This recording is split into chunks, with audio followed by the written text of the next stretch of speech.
Welcome to the Cheerful Soundman podcast, where we talk about life and work in the events industry. I'm Eric Linus-Bunt, the Cheerful Soundman, here in Gainesville, Florida at Vivid Sky Productions. And today we're talking politics. No, we're actually not talking about politics, but we are going to talk about political season. So this will probably air soon, but maybe a little after the election, but we're in the middle of a very heated and contested election as usual, coming up here next week. And we recently, the last several weeks, even months, we've been doing a lot of political events for both major political parties. Actually, just this week, we had events for both major political parties, some pretty large rallies, as well as, some smaller events as well. These vary, can vary anything from a single person speaking on a microphone to, we just did a massive rally. Actually, we've done a couple in the last couple weeks for Trump, and then we just did one for Kamala's camp in Georgia yesterday. So, both parties, both affiliations, all that stuff. And there's a lot that goes with that I think people don't necessarily know or understand, and I'm going to hit a couple of those points. So first off is I jokingly started with we're going to talk about politics because it tends to get people very fired up in one way or another. We don't get fired up about them. That's kind of the first rule of being a professional in this industry is our job, and I'm a firm believer in free speech.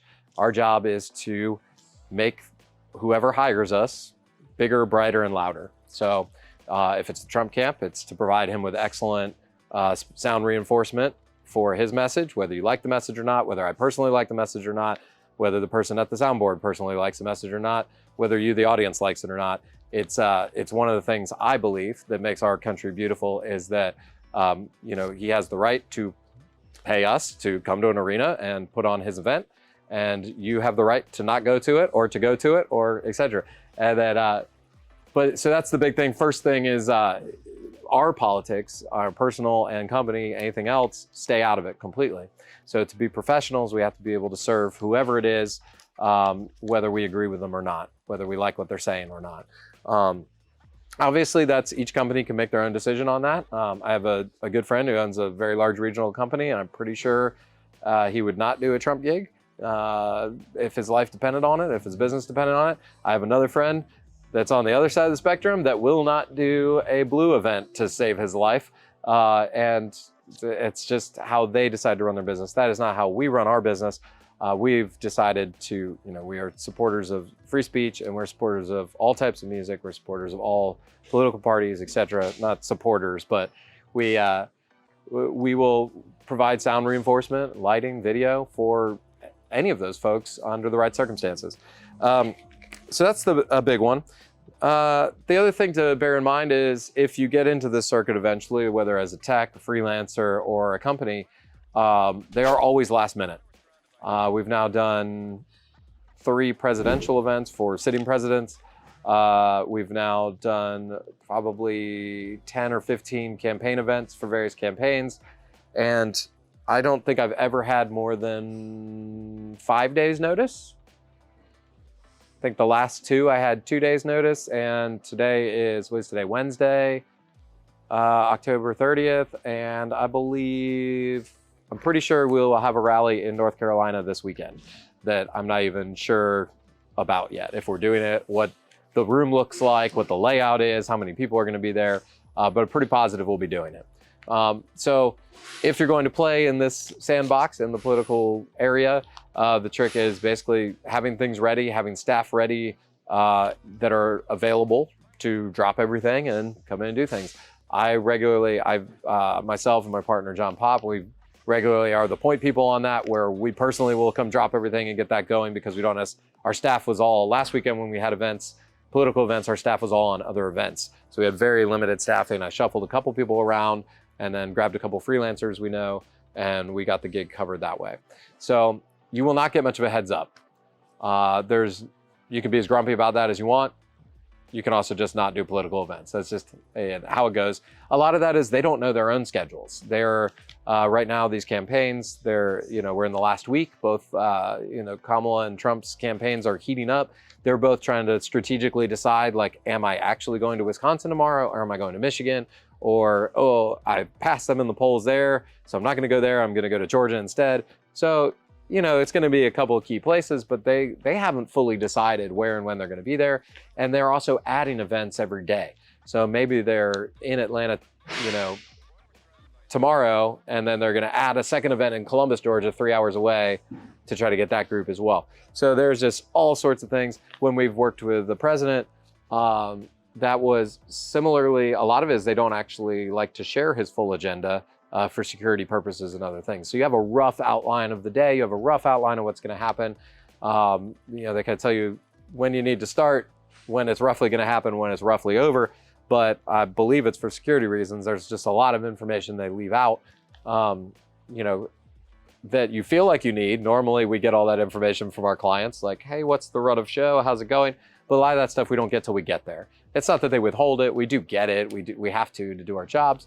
But we just don't get it really far in advance of that type of thing. Also with the political events, if it's an actual governmental event, like the presidential events, we did Selma, Alabama's an anniversary of the bridge crossing. Biden was there. A bunch of other folks were there. This was 2 years ago we did that one. We didn't have a lot of information on that. And that was actually run by the military, essentially, by WACA, White House Communications. And they're actually still figuring out a lot of things as they go. And they're bouncing from site to site. So they just kind of give you a scope and a list. But then the other aspect is they still, because it's the government, not for campaign events, but for government events, they also have to put it out for bid. Even if the bid period is only 24 hours, because the event's 48 hours away, it's still, to be fair to all vendors involved, they have to put it out to bid. Now, obviously there's geographical restrictions.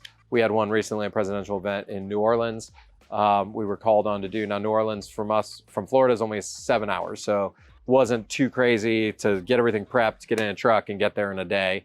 But obviously a company from New York is not gonna be able to do that gig. So it does narrow down the pool, but we still have to put a bid in. So it's pretty wild. Anytime I tell people about this, they're kind of mind blown in the events industry that these events are so crazy last minute. They feel very chaotic, but they're actually not. They're actually very precise. They know what they're doing. But a lot of it too is the plans are just changing and evolving constantly. And that's just part of being, you know, traveling with some of the most powerful people in the world. If they decide they're doing something different, they're doing something different. And if you work for them, you're doing whatever they want. And that's just it. And then also there is a level of, you know, you're on a little bit of pins and needles. Like everybody's a little nervous, doesn't want to be the person to get the fire and the wrath of the boss. And, you know, they don't always have all the information either. So the boss walks in and says, why is this like this? Why is this like this? And everybody goes, oh crap, okay, let's change it. And then that trickles downhill to us and then we change things. So that's kind of the next point, is being flexible on these events. I learned this one the first time because I was actually, the first presidential gig we did, I was a little frustrated.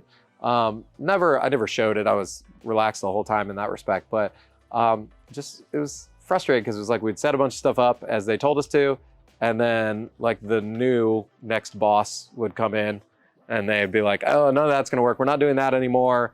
All that needs to move over there. We need to undo that. And we're like, we just spent 6 hours doing all of this and you just came in and in one fell swoop, like wiped the table off and said, start over. But again, you got to be ready for that because it does happen. They do, you know, you can voice your concerns like, oh, we did this because this, and they might say, oh yeah, that makes sense. But they'll likely say, no, move it anyway. We also had this with many of these events, speaker placements. It's as much about the visual and the camera angles. It's actually more about that than it is the sound. So it's a very challenging environment to be a sound person because you're looking at, I have to cover, they want even coverage. There's going to be a very high expectation that everyone can hear, understand, that it's legible throughout the venue. However, all the places where physics say I should put my speakers are not allowed to put speakers there. So, oh no, that's in the cut shot. No, that's in the main press shot. No, you can't put it there. So there's a lot of like finagling, moving, figuring out where, navigating and negotiating. You have to be a diplomat to work political gigs. It's a lot of that. But again, you can voice your concerns and say, you know, so I had one of the political gigs, they wanted me to put the front fills to cover the seating area in the front. They wanted me to put them under the stage. not the biggest deal if it's a drape. I might have to boost the highs on it a little bit, doctor it up a little bit, but they actually had a hard surface. It was literally behind a plywood wall. And so I was trying to nicely say, because you also don't want to be like, are you stupid? Like, that's not going to work, because that's a bad tactic. But it's like, hold on, let's wind back. I want to explain to you, like, if you put something behind a wall, you're not going to hear it. Like, if you put a speaker on the other side of a wall, you'll hear it, but it's not going to sound like you want it to sound at all. So the rest of that, my suggestion, my advice, is to come up with and be ready to come up with an alternative solution. So that's where they wanted them to cover that front row.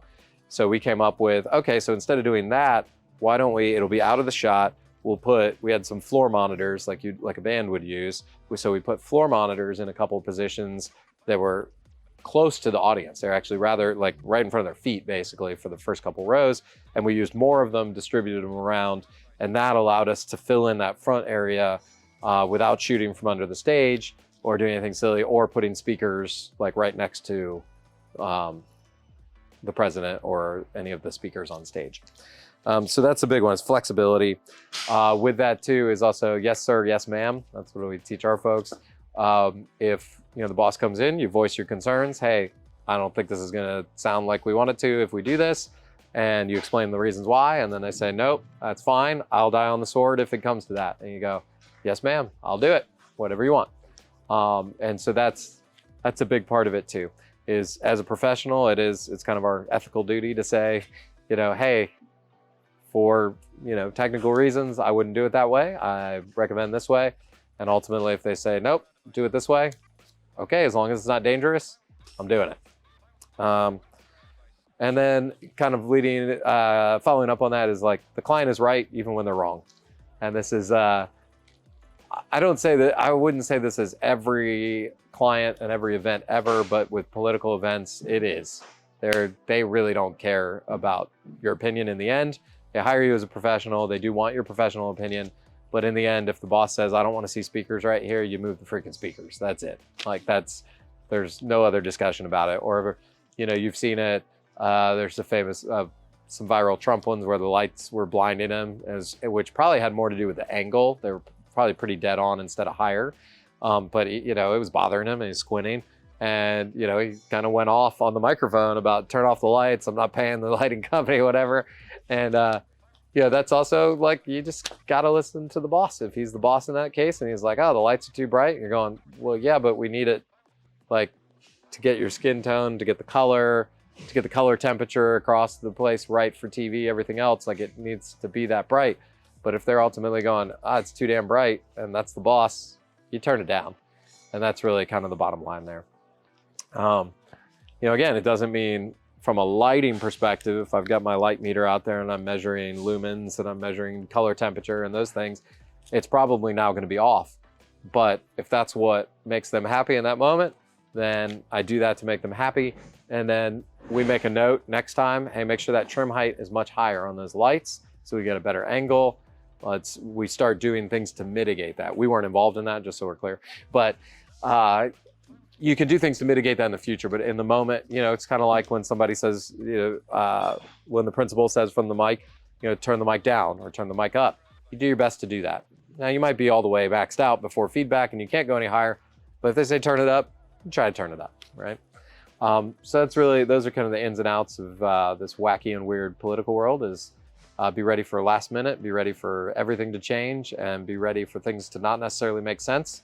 Be flexible and charge a premium.